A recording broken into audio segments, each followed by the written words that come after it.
selamat malam Pak Rosid. Nama saya Uki Setiawan. Iya. Dari daerah Suko. Sedikit rangkaian yang jenengan dari daerah Suko. Suko. Iya. Mojokerto. Enggak sini. Oh, di sini ada sini. Suko Iya, juga. Iya. Saya barusan pindah warga negara di sini setelah pindah dari Surabaya. Oh, gitu. Monggo, monggo. Dari yang jenengan tadi utarakan, saya nggak jadi bertanya. Itu yang pertama. Karena jelas harus melampaui dualitas. Itu yang pertama. Mungkin sedikit agak menyimpang. Insya Allah bulan kemarin sudah pernah disampaikan di sini. Gitu. Mengenai untuk masuk Islam secara secara sempurna. Bukan. Secara tuntunannya Kanjeng Nabi itu kan harus melalui 2 kalimat syahadat. Asyhadu alla ilaha illallah wa asyhadu anna Muhammad Rasulullah. Dalam pelajaran Sirul Asror kok lebih menekankan tentang Gusti Allah. Tentang Gustinya. Lah, Muhammad Rasulullah ini di mana? Ngaten nggih? Iya, sebentar Gus. Belum selesai Pak Rosid. Ketika Muhammad ini seolah-olah nggak direken ataupun nggak kereken, bagaimana adab kita terhadap Sirul Asror dan bagaimana aplikasi kita tentang hal tersebut? Kok seolah-olah kabeh Sirul Asror ada 3 tingkatan, tingkatan yang istilahnya itu Hakul Basiroh, Ainul Basiroh, sama Su'aul Basiroh. Bagaimana istilahnya aplikasi kita terhadap Muhammad Rasulullah? Seperti itu. Terima kasih. Pak Rosid. Ngapunten. Sami-sami. Segala apapun pertanyaan itu mesti ada jawaban. Segala apapun persoalan mesti ada solusi. Bagaimana kita mengaplikasikan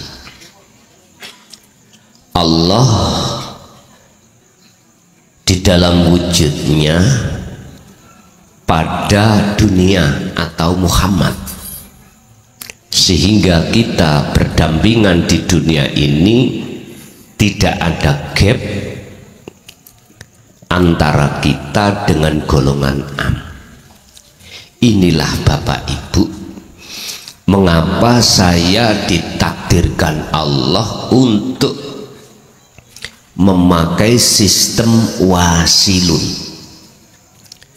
sistem di mana hukum syar'i tetap berlaku, tapi bagi orang-orang yang sudah sampai mencapai derajat muttaqin haqqa tuqati, takwa yang sebenar-benarnya takwa, maka secara jasmaniah jenengan kali kula sebagai makhluk itu ketatrapan hukum syariah, tapi ruhaniah Anda syariatnya justru akan menjadi hakikat.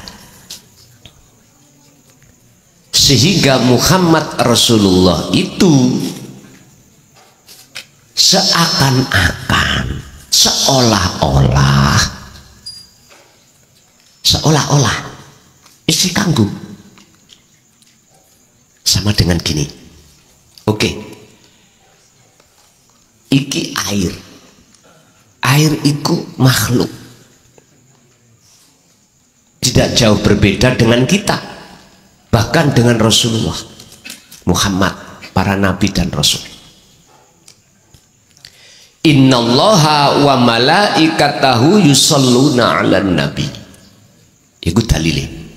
Kalau Allah itu merahmati terhadap para nabi atau terhadap kanjeng Nabi Muhammad. Allah merahmati, mensyafaati terhadap air. Dengan begitu seolah-olah air ini bisa melakukan, mendatangkan perkara mudarat dan manfaat. Perkara mudarat jenengan tenggelam ning air kaisa ambekan mati mboten? Mati, mudarat.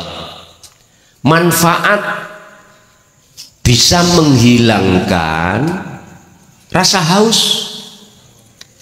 Padahal di dalam Al-Quran bicara tentang makhluk, semuanya berbicara. Kalau nggak salah ada berapa surat itu? 11 kalau nggak ada, 11 ayat kalau nggak salah, mohon dicek. Malakum dzarraw wala naf'an, selain Allah tidak akan pernah bisa mendatangkan manfaat dan mudarat. Siapa selain Allah? Berarti disebut makhluk. Lah, memang seolah-olah air ini bisa mendatangkan manfaat dan mudarat. Seolah-olah Kanjeng Nabi itu makhluk ya, bisa memberikan syafaat dan tidak. Seolah-olah, artinya seolah-olah datangnya semua itu sungguh demi Allah, dari Allah Subhanahu. Ini kalau kita betul-betul sudah mencapai makrifat. Kalau belum, betul saged. Betul saged, Pak. Iman ini nggak bisa dipaksa, Pak. Sehingga mengapa ditampilkan tauhid la ilaha illa anta, supaya hati jenengan Allah itu terasa dekat. Dan di dalamnya ada pengajaran kesadaran diri kalau selama ini hati ruh kita itu dolim pada Allah dengan bentuk beriman pada selain Allah berupa makhluk tadi. Inilah pentingnya ilmu tasawuf, pentingnya ilmu tauhid. Inilah sesungguhnya Islam itu, Pak. Inna dina indallahil Islam, sesungguhnya agama yang diridhoi oleh Allah adalah Islam. Pasrah. Mulai zaman Nabi Adam sampai Nabi Muhammad nggih agamane ya Islam. Maksudnya Islam agama yang didik hati sampean tentang ilmu ketuhanan untuk mengesahkan Tuhan. Itulah Islam. Sehingga dengan pasrah itulah akan mendapatkan keselamatan. Jadi mohon maaf, sebetulnya itu hukum hakikat itu diaplikasikan di tengah-tengah hukum syariat, sehingga bentuk kolaborasi antara hukum syariat dengan hakikat hanya bisa berdampingan dan dilaksanakan ketika jenengan kali kula memakai sistem wasilun. Dan ada dua sistem, wasilun dengan majedubun. Kalau majedubun wis ainu reken you, nah ngaten, terus kak reken hukum-hukum wong liya. Dia secara fisik tinggalkan seluruh kegiatan-kegiatan yang di tengah masyarakat. Wis moh gembul bojo, moh gembul anak, moh gembul konco, wis ora nyambut gawe, bendina gembul garangan. Ngoten, paham nggih? Pun niku bentuk aplikasinya, sehingga letak Muhammadnya bagi hati beliau yang sudah bersirul asror itu fana, imannya murni, ketauhidannya pada Allah. Inilah yang namanya Esa. Walaupun secara dohir Muhammad makhluk itu dilihat dari kacamata syariat masih berlaku. Ringkesing ngenten, Pak. kita melakukan apapun secara dohir, orang umum mengatakan kita yang melakukan, tapi hati jenengan sudah tidak lagi mengakui kalau jenengan yang bisa melakukan. Tapi siapa? Allah. Wujudnya dalam diri jenengan itulah hidup yang bisa melakukan. Sehingga sistem orang Jawa,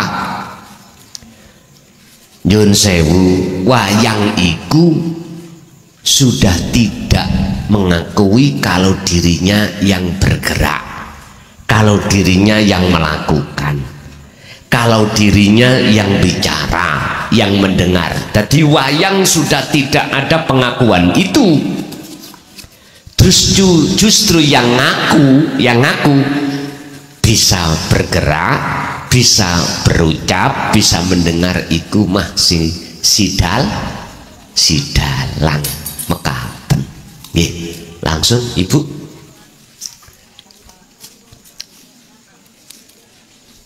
Isih mangan ya wis. Wonten monggo, nek pancen wonten monggo.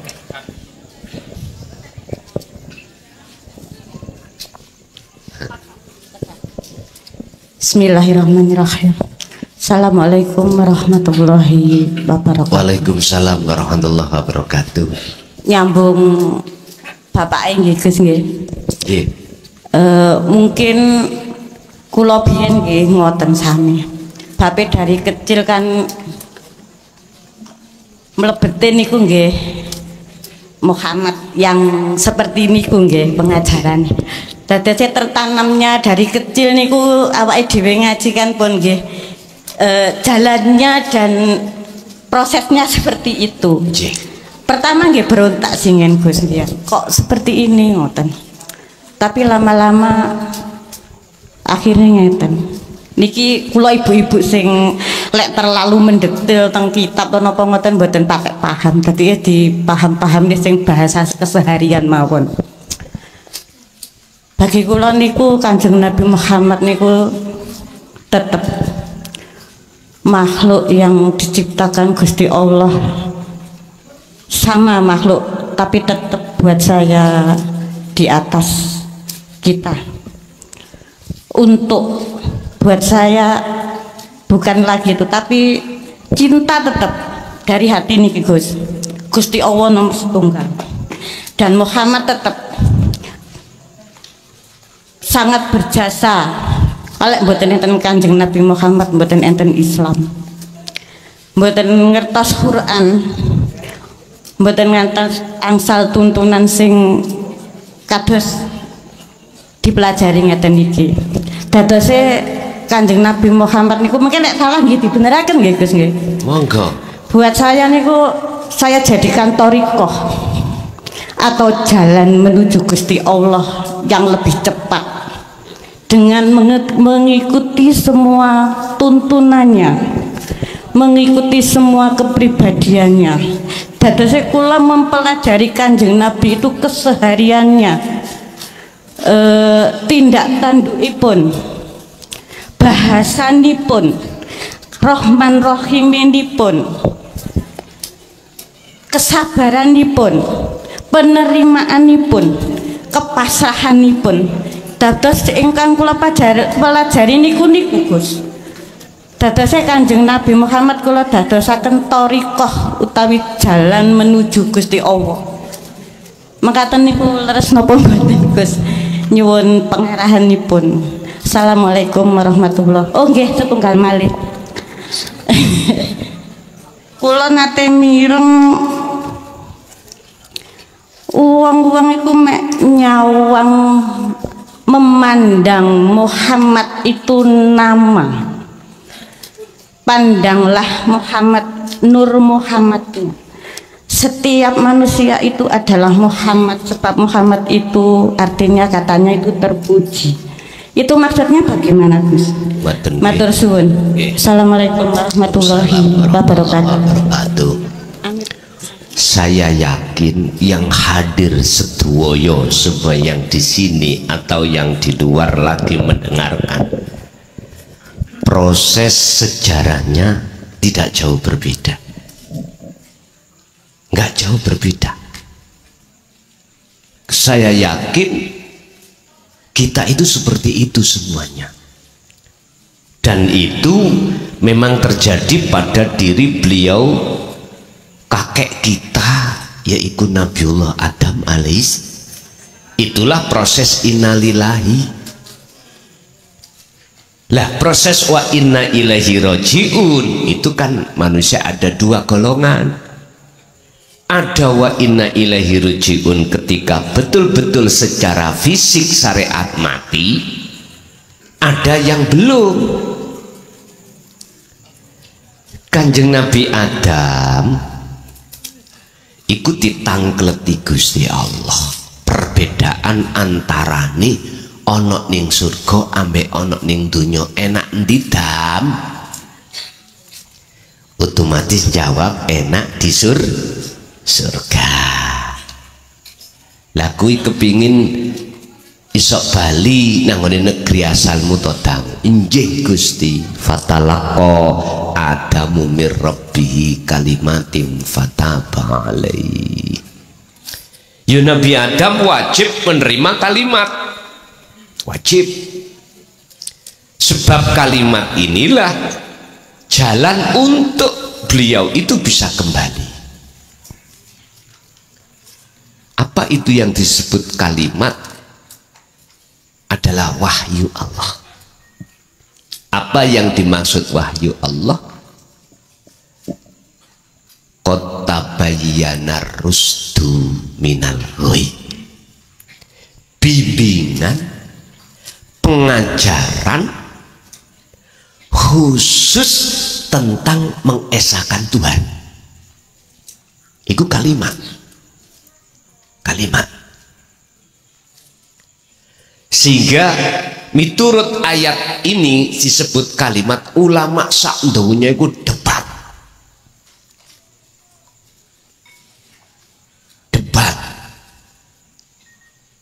yang bisa menemukan satu jawaban tentang kalimat ternyata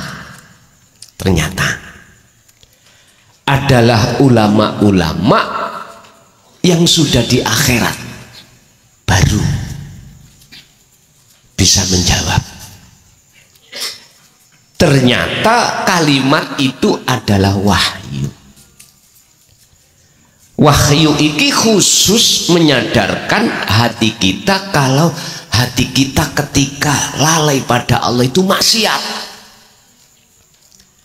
Ketika hati kita masih ada iman terhadap makhluk itu syirik. Loh, niki gak angger hati orang bisa mau loh Pak ya, nggak bisa dipaksa. Kita sejak kecil memang mengapa miturut zona zaman kita, masa kita harus ditarbiyah syariah, karena itu modal secara jasmani, modal secara jasmani.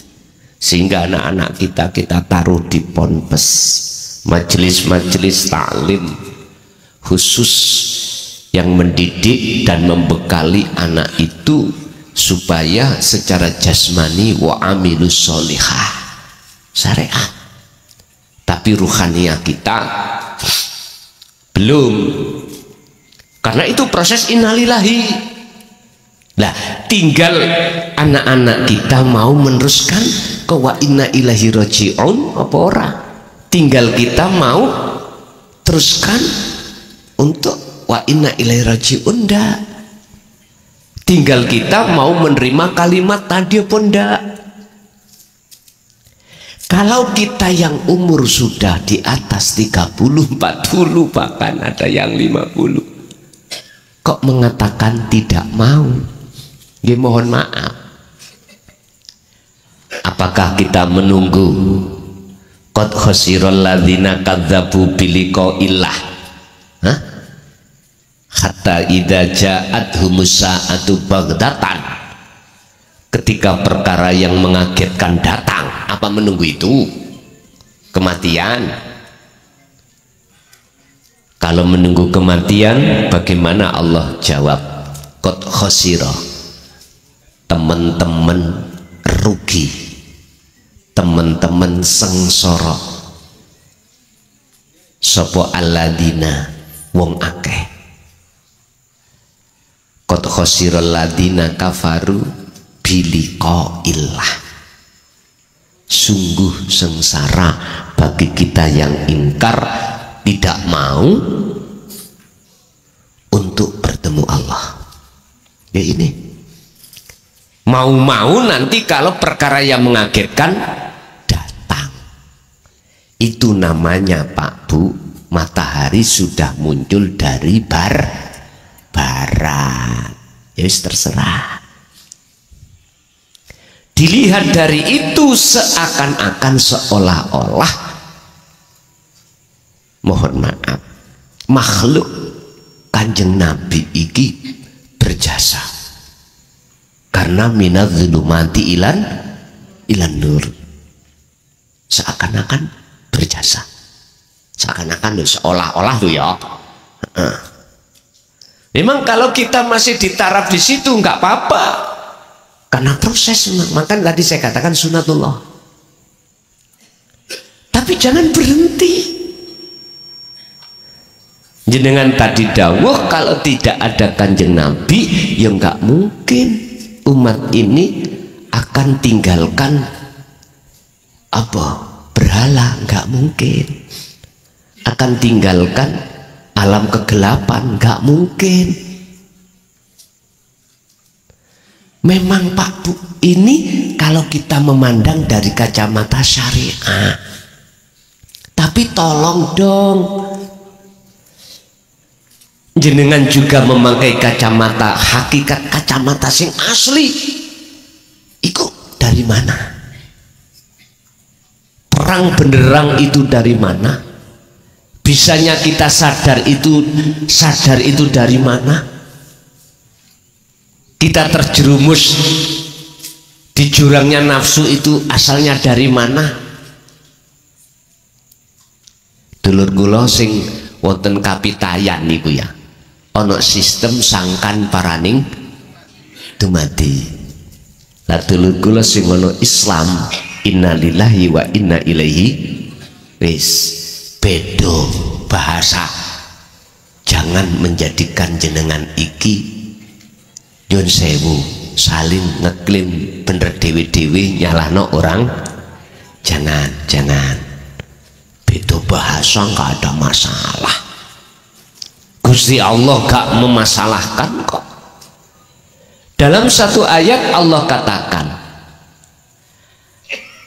aku tidak akan ngutus siji rasul dalam kaum itu kecuali minkum, dari golongan kaum itu sendiri, untuk menyadarkan hatinya umat kepada Allah. Artinya kalau kaum kita sendiri mesti memakai bahasa kita sendiri. Dengan begitu maka nanti akan gampang dipaham.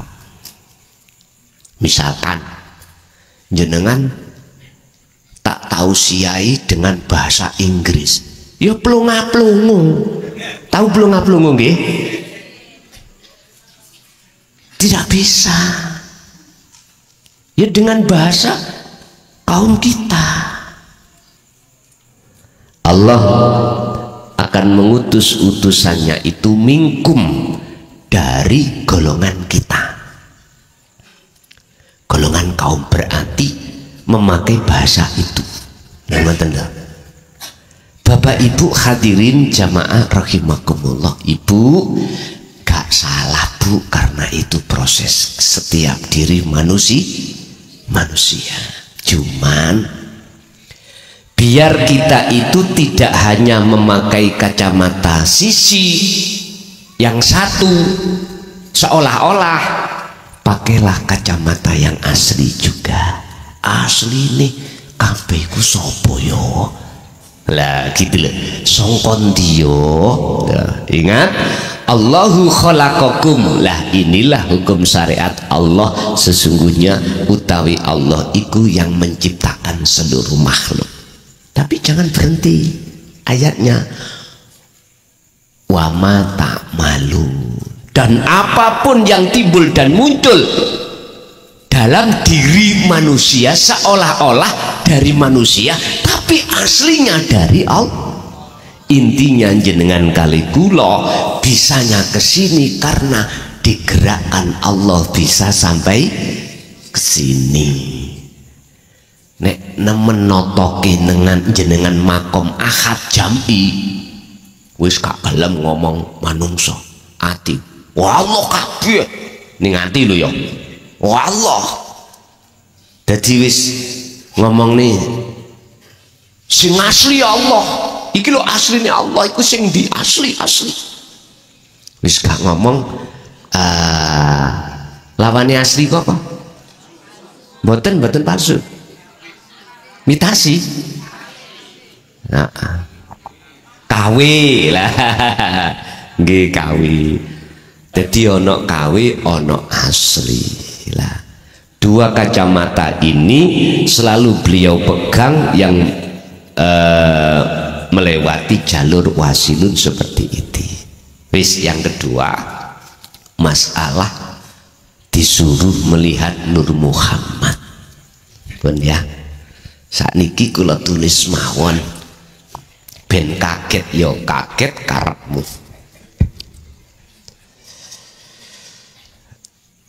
Di dalam diri ruh, katakan ruh di makhluk itu ada rasa itu iman yang sudah ihsan. Di dalam rasa itu ada cahaya. Ini maksudnya adalah nur ma'rifat. Di dalam nur ma'rifat itu ada urip sing dikarepno Allah. Ini proses. Jikalau kau ingin wa inna ilaihi raji'un, roh ini harus kenal rasa, harus dandani iman yang benar yang disebut ihsan. Ini harus punya wasilah, harus punya tali langsung roh datang Allah. Setelah beliau ini sudah megang wasilah, wajahidu fisabilihi, dan dia berjalan ngambah dalan nuju datang Allah dengan bentuk dia itu selalu berzikir, maka akan muncullah nur makrifat. Disinilah yang disebut sebagai Nur Muhammad.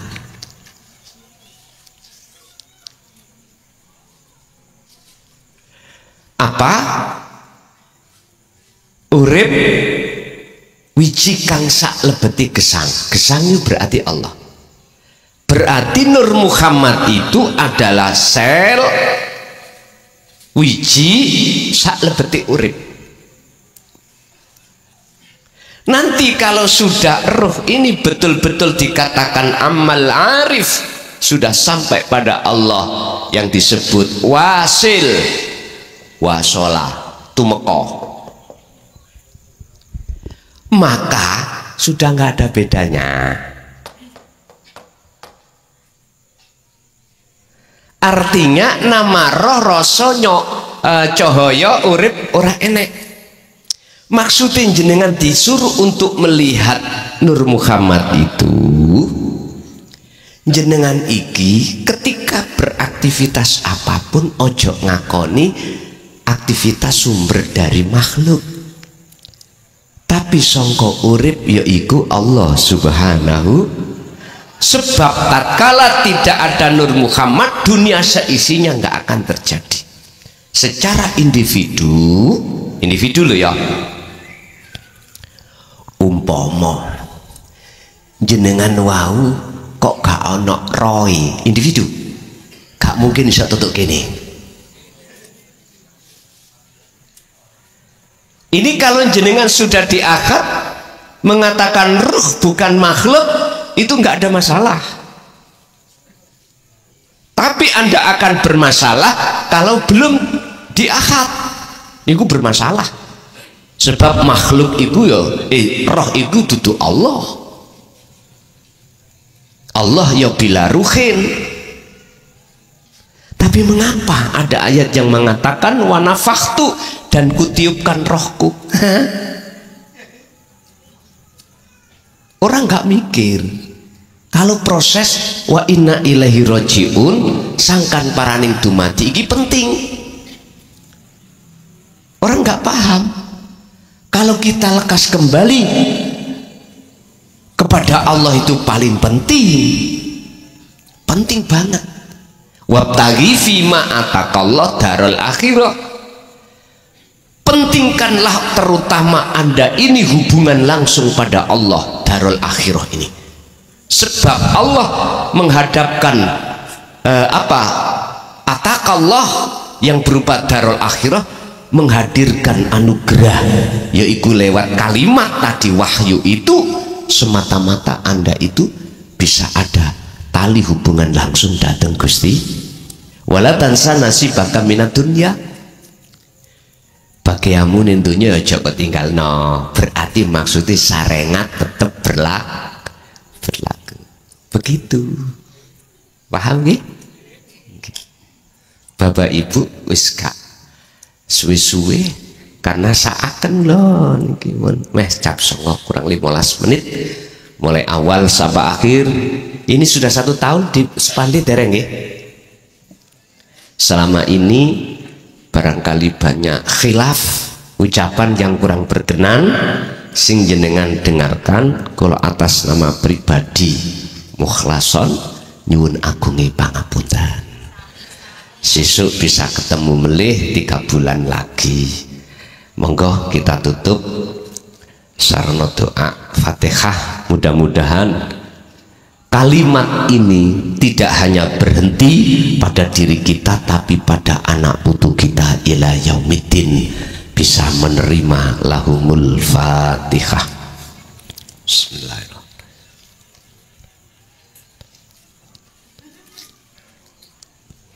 Akhirul kalam. Assalamualaikum warahmatullahi wabarakatuh.